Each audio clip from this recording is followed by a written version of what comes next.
MTA International, reaching the corners of the earth.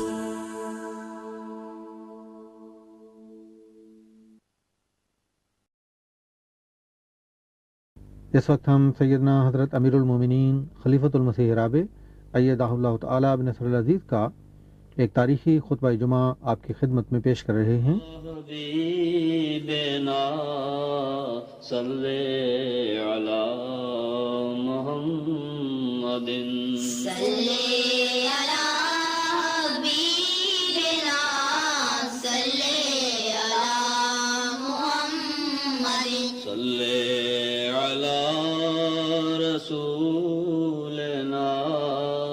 صلی علی محمد صلی علی رسولنا صلی علی محمد صلی علی محمد صلی علی محمد أشهد أن لا إله إلا الله وحده لا شريك له وأشهد أن محمدا عبده ورسوله أما بعد فأعوذ بالله من الشيطان الرجيم بسم الله الرحمن الرحيم الحمد لله رب العالمين الرحمن الرحيم مالك يوم الدين إياك نعبد وإياك نستعين اهدنا الصراط المستقيم صراط الذين أنعمت عليهم غير المغضوب عليهم ولا الضالين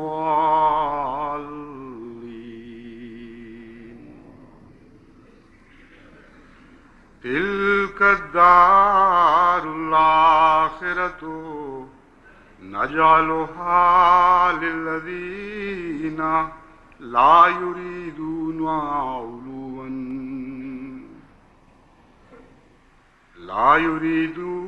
علوا في الأرض ولا فسادا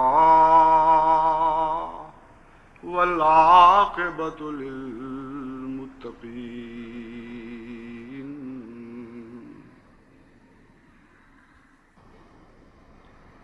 بعض مسلسل ظاہر ہونے والی علامتوں سے یہ معلوم ہوتا ہے کہ اس ملک میں بعض لوگ فتنہ و فساد پھیلانے پر تلے ہوئے ہیں اور گویا ادھار کھائے بیٹھے ہیں۔ یہ ادھار کھائے بیٹھنے کا محاورہ بھی بڑا دلچسپ ہے، جیسے کوئی کسی سے پیسے لے چکا ہو اور یہ کہے کہ یہ ادھار ہے، جب تک میں تمہارا مقصد پورا نہ کر دوں اور یہ فساد برپا نہ کر لوں مجھ پر یہ ادھار ہے۔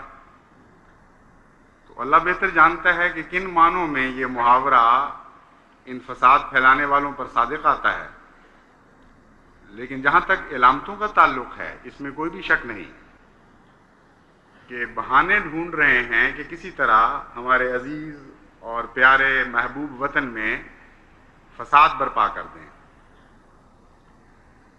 اس کے برعکس جماعت احمدیہ کے افراد مرد و زن کا یہ تہیہ ہے، یہ عزم صمیم ہے کہ ہم نے یہ فساد برپا نہیں ہونے دینا،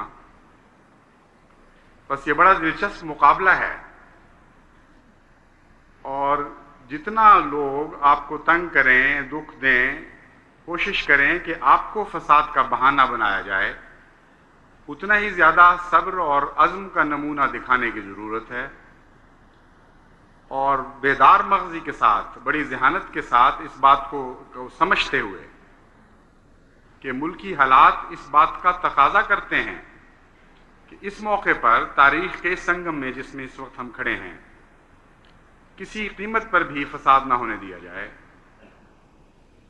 یہ عجیب تاریخ ہے ہمارے ملک کی، اور بڑی بدقسمتی ہے کہ جب بھی بیرونی خطرات نمایاں ہوتے ہیں، بعض مخصوص طبقات لازماً ملک کے اندر فساد کی کوشش کرتے ہیں۔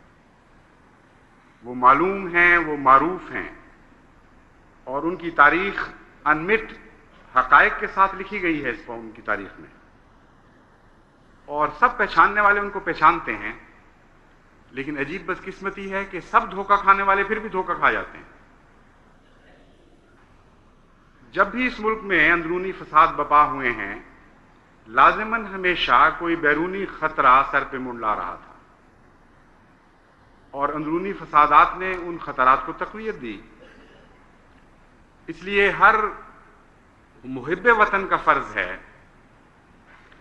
کہ وہ کسی قیمت پر بھی اس ملک میں فساد نہ ہونے دے۔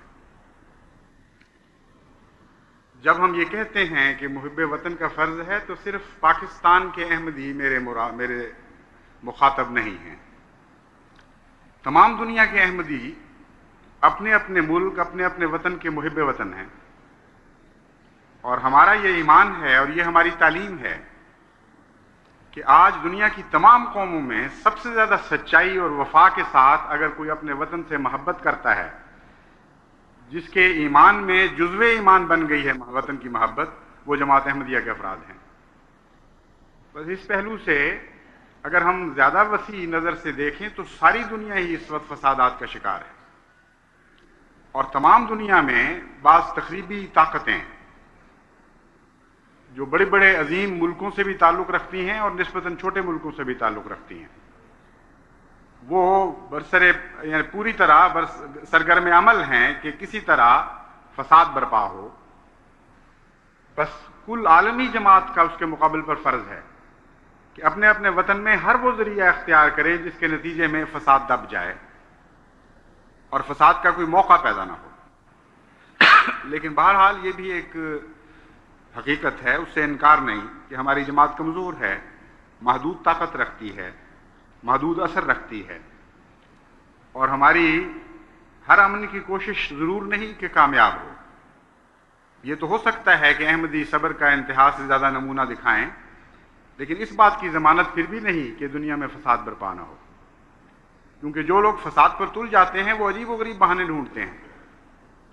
کوئی معقول بہانہ نہ ملے تو نامعقول بہانہ تلاش کر لیتے ہیں۔ وہ بھیڑ کے بچے اور بھیڑیے والا پانی پینے والا قصہ بھی آپ نے سنا ہوا ہے، اور یہ قصہ بھی سنا ہوا ہے کہ ایک دفعہ ایک مرد جو ہر وقت لڑائی پر تلا رہتا تھا، اپنی بیوی کے ہر کام میں کوئی نہ کوئی نقص نکال ہی لیتا تھا۔ کبھی روٹی جل گئی، کبھی کچی رہ گئی روٹی، کبھی نمک زیادہ پڑ گیا، کبھی مرچ زیادہ ہو گئی، اور کبھی دونوں کی کمی واقع ہو گئی، کبھی پانی گرم، کبھی چائے ٹھنڈی۔ اس بیچاری کو تو مصیبت پڑی ہوئی تھی، ہر روز ہر بہانے، کسی نہ کسی بہانے وہ فساد پر تلا رہتا تھا اور اس کو زدوکوب کرتا تھا۔ تو ایک دفعہ اس بیوی نے خوب تیاری کی، ہر چیز کی بہت ہی زیادہ احتیاط کی، نہ نمک زیادہ، نہ مرچ زیادہ، نہ کم، پانی بھی مناسب، چائے بھی مناسب، ہر چیز درست کر دی، اور روٹی بھی بڑی احتیاط سے پکائی۔ تو اپنے خاوند کے چہرے کے آثار دیکھنے لگی۔ اس نے بہت کوشش کی ذہنی طور پہ کہ کوئی بہانہ ڈھونڈوں، لیکن بہانہ ہاتھ نہیں آیا۔ لیکن بہرحال فساد تو کرنا تھا، ارادہ جو تھا ادھار کھائے بیٹھا تھا۔ تو اس نے آخر پر یہ ترکیب اختیار کی کہ بیوی سے کہا کہ او ظالم عورت، تو روٹی تو پکا رہی ہے ہاتھ سے، تیری کونیاں کیوں ہل رہی ہیں؟ اور یہ اٹھ کر اس بات پر اس کو مارنا شروع کیا۔ بیوی مار کھا کے بیٹھ گئی، پھر جب وہ دوبارہ کھانا کھانے لگا تو اس نے اس کے داڑھی پکڑ لی اور کہا وہ بدبخت تو کھانا تو منہ سے کھا رہا ہے، تیری داڑھی کیوں ہل رہی ہے؟ تو احمدی نے داڑھی بھی نہیں پکڑنی، میں یہ آپ کو سمجھا رہا ہوں۔ کسی احمدی کا ہاتھ کسی داڑھی پر نہیں اٹھے گا اور کسی کی عزت اور مال اور جان سے نہیں کھیلے گا، چاہے انتہائی صبر کرنا پڑے۔ ہاں، اللہ کی تقدیر آزاد ہے، وہ مالک ہے، اس کا ہاتھ اگر کسی داڑھی پر پڑ جائے تو کوئی بال باقی نہیں رہنے دیتی، اس لیے وہ مالک ہے، اس کی مرضی ہے، جس کی داڑھی کو ذلیل کرنے کے لیے چنے اس کی مرضی ہے، اس میں ہمارا کوئی دخل نہیں۔ لیکن وہاں بھی ہماری دعائیں اپنے دشمنوں کے حق میں ہونی چاہیے، نہ صرف صبر کرنا ہے بلکہ ان کے حق میں دعائیں کرنی ہیں، کیونکہ جس پر خدا کا غضب نازل ہو اس کو مل یا میٹ کر دیتا ہے، تباہ کر کے رکھ دیتا ہے۔ ایسی قوموں کو ماضی کا نشان قصہ بنا دیا کرتا ہے۔ اس لیے ہم تو رحمت للعالمین کے غلام ہیں اور رحمت للعالمین کے غلام رہیں گے۔ کسی کی تباہی کا حال دیکھ کر وقتی جوش اور وقتی خوشی کے نعرے بھی بے وقوف لوگ لگایا کرتے ہیں۔ حقیقت یہ ہے کہ دکھ کسی کا بھی ہو دکھ ہی ہے، اور خدا کا غضب تو بہت ہی بڑا دکھ ہے۔ دعا یہ کرنی چاہیے کہ ہم اس کو پڑھتا بھی نہ دیکھیں کسی پر۔ اس لیے آن حضرت صلی اللہ علیہ وآلہ وسلم کے سچے غلام کی حیثیت سے ہمیں لازماً دعائیں کرنی چاہیے، اور ہماری دعاؤں کے دو رخ ہونے چاہیے، ایک اپنے لیے اور ایک اپنے غیر کے لیے۔ اپنے لیے یہ دعا کہ ہم تیری زمین میں لازماً امن قائم رکھنے کی کوشش کریں گے اور ہر ممکن صبر سے کام لیں گے، مگر اے ہمارے آقا صبر کی توفیق اگر تو نہ دے تو نہیں ہو سکتی، مل ہی نہیں سکتی کسی کو۔ انسان کی طاقت میں نہیں ہے کہ محض اپنے ارادے پر کچھ حاصل کر لے۔ آپ لوگوں میں سے بعض کو شاید یہ خیال آئے، یعنی میرے سب مخاطبین میں سے جو دنیا میں کہیں بھی ہوں گے، کہ عام طور پر تو دنیا کی تقدیر میں ہم اسی طرح دنیا کی اندر یہی تقدیر جاری دیکھ رہے ہیں کہ لوگ جو ارادے کرتے ہیں، جو اسکیمیں بناتے ہیں اور دعا نہیں بھی کرتے تو ان کی تدبیروں کو کچھ نہ کچھ پھل ضرور لگتے ہیں۔ تو یہ جماعت احمدیہ کو کیوں خاص طور پر ہر دفعہ تدبیر کے ساتھ دعا کی طرف توجہ دلائی جاتی ہے؟ یہ اہم سوال ہے جس پر میں کچھ روشنی اپنے دوسرے مضمون سے ہٹ کر ضرور ڈالنی چاہتا ہوں۔ بات یہ ہے کہ اللہ تعالیٰ کی تقدیر کا اس پہلو سے میں نے بڑا گہری نظر سے مطالعہ کیا ہے، اور میں اس قطعی نتیجے پہ پہنچا ہوں کہ وہ لوگ جو خدا کے مومن بندے ہیں، جو خدا کی اپنی جماعت کہلاتے ہیں، ان کے ساتھ اللہ تعالیٰ کا اور سلوک ہے، اور جو لوگ دنیا دار ہیں جن کا خدا سے تعلق نہیں ان کے ساتھ اور سلوک ہے۔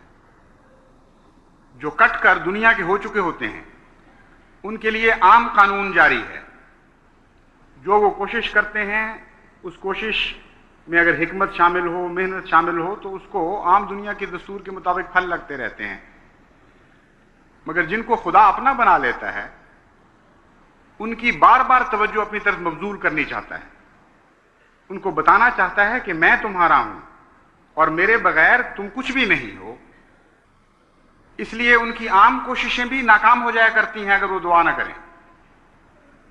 ایسی کوششیں جو دنیا دار کی کوششیں ہوں تو پھل دے دیں گی، اگر مومن خدا سے غافل ہو جائے اور انحصار کرنے لگے اپنی طاقت پر تو یہ ایک مستقل گہرا سبق ہے آپ کے لیے کہ اس کو پھر خدا تعالیٰ ان کوششوں کو پھل سے محروم کر دے گا۔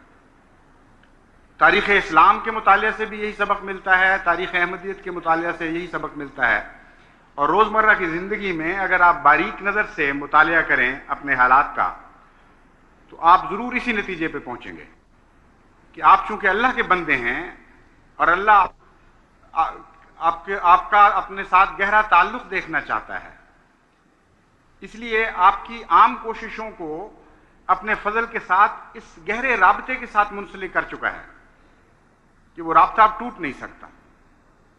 اگر آپ توڑیں گے تو محروم رہیں گے کسی نہ کسی برکت سے۔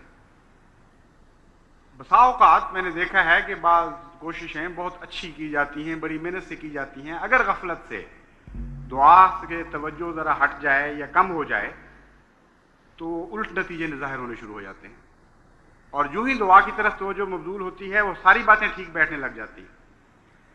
تو اس لیے جماعت احمدیہ کے لیے بہرحال ضروری ہے کہ دعا سے غافل نہ ہو۔ آپ کو لازماً اللہ تعالیٰ کے فضل سے کامیابی نصیب ہوگی، کیونکہ خدا کا یہ وعدہ ہے۔ خدا تعالیٰ نے جو آیات میں نے تلاوت کی ہیں ان میں قطعی وعدہ کیا ہے کہ آخرت جو ہے اور عاقبت یہ متقین کے لیے ہے، اور انہی لوگوں کو نصیب ہوگی تلک الدار الاخرۃ نجعلھا للذین لا یریدون علوا فی الارض ولا فسادا۔ ان لوگوں کو نصیب ہوگی جو ذاتی بڑائی کی خاطر دنیا میں حکومتوں پر ہاتھ ڈالنے کی کوشش نہیں کرتے، جو اس بات سے بے نیاز ہیں کہ ان کی حیثیت کیا ہے، ان کا توکل اپنے رب پر ہوتا ہے۔ والعاقبۃ للمتقین، یہ ایک جاری قانون ہے۔ اللہ تعالیٰ فرماتا ہے کہ انجام کار بہرحال متقین کی فتح ہوتی ہے، جو اللہ سے ڈرنے والے ہیں۔ تو اس پہلو سے ہمیں تو کسی حکومت میں کوئی دلچسپی نہیں ہے، دنیا کے پردے پر کسی حکومت میں کوئی دلچسپی نہیں، صرف ایک دلچسپی ہے کہ اللہ کی حکومت قائم ہو۔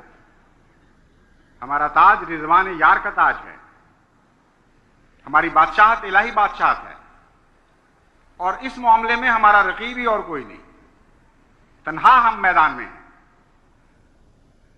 اور کسی کی خواہش ہی نہیں۔ آپ دنیا میں جتنے مذہب کے نام پر کوششیں کرنے والے ہیں ان کا مطالعہ کر کے دیکھ لیں، دراصل وہ علوف چاہتے ہیں، ذاتی بڑائی چاہتے ہیں، کوئی نہ کوئی اور دنیاوی مقصد رکھ کر مذہب کے نام پر فساد برپا کرتے ہیں۔ ان کے متعلق اللہ تعالیٰ نے اسی آیت میں تجزیہ بھی فرما دیا کہ اگر علوف چاہو گے تو اس کے نتیجے میں بنی نوع انسان کی بھلائی ظاہر نہیں ہوگی، خواہ وہ دنیاوی مقصد ہو یا کوئی اور مقصد، اس کا کوئی بھی نام رکھ لیا جائے۔ اگر نیتوں میں یہ خواہش موجود ہے کہ ہم غلبہ پا جائیں دوسروں کے اوپر، دوسروں کے امور کی باغ ڈور ہمارے ہاتھ میں آ جائے، تو اللہ تعالیٰ فرماتا ہے کہ یہ نیت اس بات کی ضامن ہو جائے گی کہ تم فسادی ہو، کیونکہ علوف کی خاطر کوشش کرنے والے بنی نوع انسان کی بھلائی نہیں کیا کرتے، ہمیشہ فساد برپا کیا کرتے ہیں۔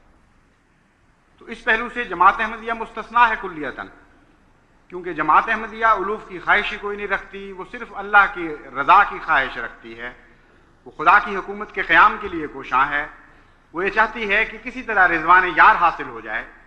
بس ان باتوں پر، ان صفات پر اگر آپ قائم رہیں گے اور پورے صبر اور وفا کے ساتھ قائم رہیں گے تو اللہ تعالیٰ کی یہ خوشخبری ہے والعاقبۃ للمتقین، لازماً انجام کار آپ فتح یاب ہوں گے۔ اللہ تعالیٰ ہمیں یہ فتح عطا فرمائے۔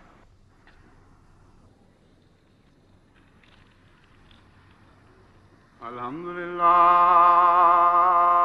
نحمدہ ونستعینہ ونستغفرہ ونؤمن بہ ونتوکل علیہ ونعوذ باللہ من شرور انفسنا ومن سیئات اعمالنا من یہدہ اللہ فلا مضل له ومن يضلله فلا هادي له ونشهد ان لا اله الا الله وحده لا شريك له ونشهد ان محمدا عبده ورسوله۔ کل عصر کی نماز کے بعد واپس آتے ہوئے خواجہ عبد المومن صاحب نے توجہ دلائی کہ اب پھر گرمی بہت بڑھ گئی ہے، برداشت سے باہر ہوتی جا رہی ہے، تو دوبارہ دعا کی طرف توجہ کرنی چاہیے اور احباب جماعت کو تلقین کرنی چاہیے۔ چنانچہ میں نے ان سے کہا کہ انشاءاللہ کل خطبے میں تلقین کروں گا، لیکن صبح جب بادل دیکھے تو میں متردد ہو گیا۔ مجھے خیال آیا کہ اب اگر تلقین کی تو بعض کمزور ایمان والوں کے لیے ٹھوکر کا موجب نہ ہو، وہ اپنی بے وقوفی نادانی سے یہ نہ سمجھنے لگیں کہ جماعت احمدیہ اسی قسم کی دعائیں کرتی ہے، بادل دیکھ لیے تو تلقین کر دی اور بعد میں کہہ دیا دعا قبول ہو گئی۔ یہ غور کرتے ہوئے خیال آیا کہ تلقین نہ کروں، پھر خدا نے توجہ اس طرف پھیری کہ یہ بات بھی کامل عجز کے خلاف ہے. بات یہ ہے کہ ہزار بادل آئے ہوئے بھی بغیر برسے چلے جایا کرتے ہیں. ہزار علامتیں خدا کی رحمت کی ظاہر ہو بھی جائیں تو اللہ کے فضل کے بغیر وہ عمل میں نہیں ڈھلتی.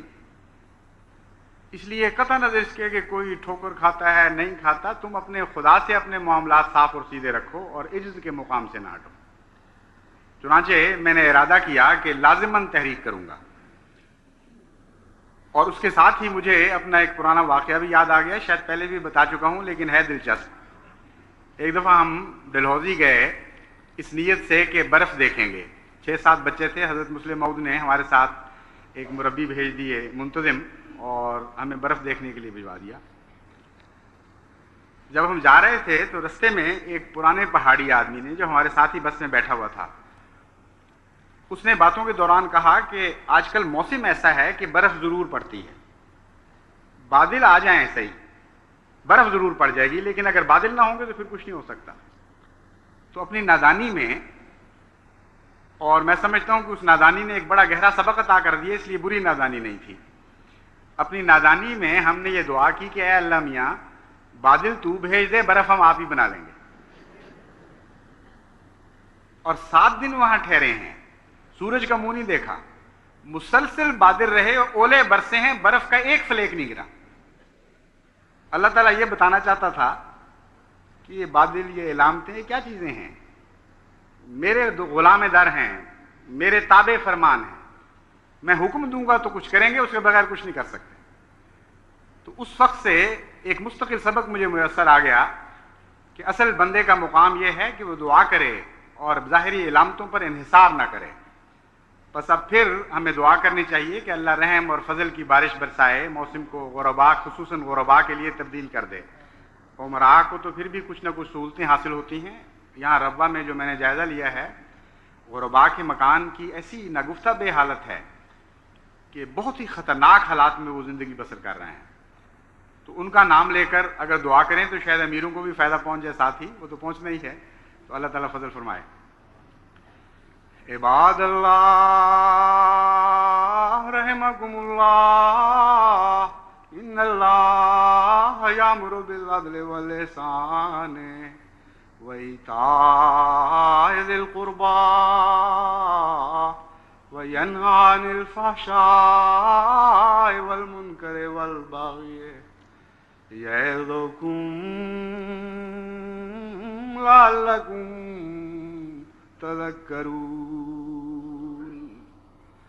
اذکروا اللہ یذکرکم وادعوہ یستجب لکم ولذکر اللہ اکبر.